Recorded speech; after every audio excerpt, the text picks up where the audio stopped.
Warning! This video is not suitable for young children, even though it is a Moomin-themed story. Reckless Brothers Finland proudly presents the Groke 2 sequel to the new story. Chapter 1. It was pitch black and the moon had retreated behind the clouds. I walked through the forest, holding a lantern in my right hand towards Moomin House. It was completely silent, and I could only hear the sounds of the forest at night, including the chirping of crickets. At some point, I noticed that the air began to cool down, followed by a terrible gust of wind. At the same moment, I heard a low, inhuman voice that sounded like it was a moaning, threatening, and insane at the same time. I saw in front of me how a huge, an enormous figure emerged from the enveloping darkness, whose round, white eyes stared directly at me. I also distinguished a linear mouth, from which I saw the most malicious smile on its face. I quickly extinguished the candle burning from my lantern, and rushed straight behind a large stone, hoping that the terrifying creature hadn't seen where I went. Shivers ran down my body as I held my breath with all my might, because at the same moment I heard a dragging sound as the creature passed by the large stone where I was hiding. Only a moment passed before the creature disappeared into the darkness of the forest, leaving behind an icy trail of frost in its wake. However, I hid behind the stone to make sure the danger was over. I finally came out from behind the stone and looked around. The ground was covered in permafrost, and all the plants around were dead as the huge creature had passed by me. I realized to myself that fortunately the creature hadn't seen me and I was still alive. I lit the candle of my lantern again and started following the trail left by the frost through the forest all the way to Moomin House. Finally, I stepped out of the forest and saw in front of me the bridge leading to Moomin House, near which was Snufkin's tent. I walked slowly towards the tent, and to my horror, I noticed that my motionless, battered friend's dead body was lying in front of the tent door. I quickly ran to look at my friend, and noticed from his face that his expression reflected deep distress and horror. In addition, I felt how my friend was still somewhat frozen. I decided to leave my friend's body at the opening of the tent door, because I had to know what had happened to my friend that night, and why the outer door of Moomin House had been left open. I quickly started running towards Moomin House and finally reached the entrance of the outer door. I walked in cautiously and noticed the living room sofa pushed next to the door. I walked from the living room towards the stairs in front of me and shouted, "Is anyone here?" But no one answered my shout. I first thought that the Moomin House people had left the house and fled in the hope that the creature wouldn't catch them and kill them. I resolutely started walking up the stairs and decided to peek into the first guest room of the house to see if anyone was hiding there. I saw that the guest room door was slightly open. I walked into the guest room and noticed a puddle of water around the bunk bed in the room. To my horror, I noticed the frozen body of little Mai lying under the first bed in the guest room. I saw from her face that her expression had frozen in a shout.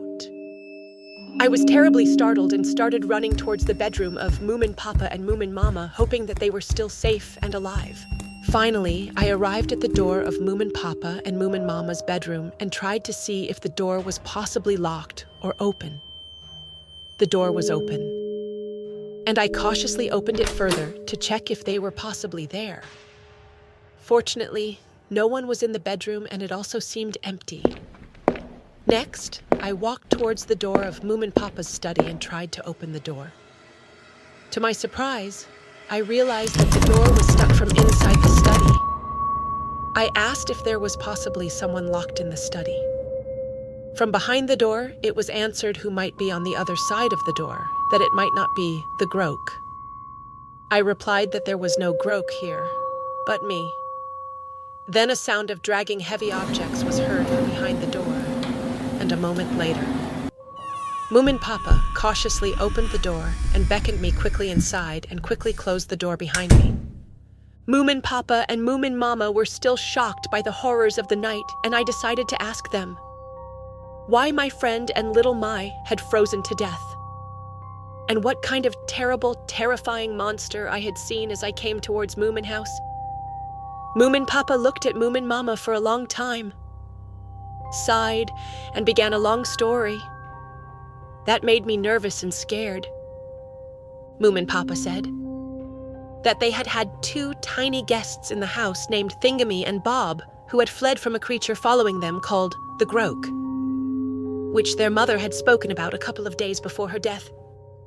The next morning, Thingamy and Bob had killed themselves. That is, Bob had set herself on fire, and Thingamy had scratched both of her wrists and her arteries open. The next day, Moomin Troll, my friend, and Little Mai had found Sniff dead in his home, mangled. Little Mai had found a suicide letter in which Sniff had written these words before his death. "It follows me." After these events, the Moomin House people had set about nailing all the windows of the house shut, and also blocked all the entrances. Moomin Papa had announced that watch shifts would be held during the night, and the shift would change every 2 hours. Moomin Papa and Moomin Mama had woken up to my friend screaming, and fled to Papa's study from the Groke and locked themselves in there and waited for the Groke to leave.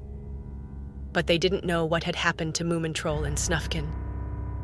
I was shocked by the whole story and decided to go with Moomin Papa to look for Moomin Troll and Snufkin, hoping that the Groke hadn't killed them. The morning began to dawn little by little, and Moomin Papa decided to look for Moomin Troll in his room upstairs, and I decided to look for Snufkin downstairs.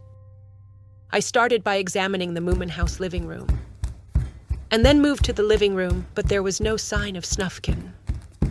And I began to fear the worst, that Snufkin and Moomin Troll were dead. Finally, I came to Moomin Mama's kitchen and decided to look everywhere if Snufkin was possibly hiding there, but the kitchen was completely empty. I noticed a hatch on the kitchen floor that possibly led to the Moomin House cellar and cautiously opened the hatch. I lit the light of a candle and slowly stepped into the cellar, which was somewhat dark. I walked cautiously with the candle in my hand, illuminating the dark cellar, and went through the places in turn, hoping that Snufkin was safe and alive. Finally, I came to the food storage and reflected the light of the candle further, and further I saw Snufkin tightly holding Moomin Papa's rifle, aiming at me. From his expression, you could see how shocked and scared he was, so I asked Snufkin to calm down and slowly lower the rifle. Snufkin calmed down a little. He lowered the rifle and sat down against the wall of the food storage shelf. I walked over to Snufkin and asked him what had happened last night and why my friend and little Mai had died. Snufkin sighed and began to explain the events of last night and how he had ended up in the food storage of the Moomin House cellar. Snufkin told how he had fallen asleep in the rocking chair in the living room with the rifle next to him, and startled awake when he had heard stumbling from upstairs, and seen my friend flying down the stairs and losing consciousness. This, of course, had startled him, and in a panic he had taken the rifle from beside him, and the candle burning from the living room table, and run straight out of the door from Moomin Mama's kitchen, and straight to the cellar, but he hadn't had time to help my friend in all the hurry, and had heard at the same moment vague movement and a strange sound from upstairs. Snufkin had been terrified when he had heard my friend dragging the sofa from the blocked outer door, in addition to limping, and the Groke's low, inhuman moaning and threatening voice.